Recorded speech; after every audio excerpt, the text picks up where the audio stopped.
We want to talk about safety. Our grandpa works at NDDOT. He works here.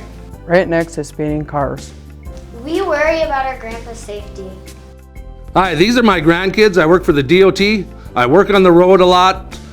I would appreciate if you pay attention to us out there so we can come home safely and enjoy these kids. Some people drive too fast. It's scary. Watch out for workers in the construction zone. Put your phone down. Pay attention. Slow down for me. Slow down for our grandpa.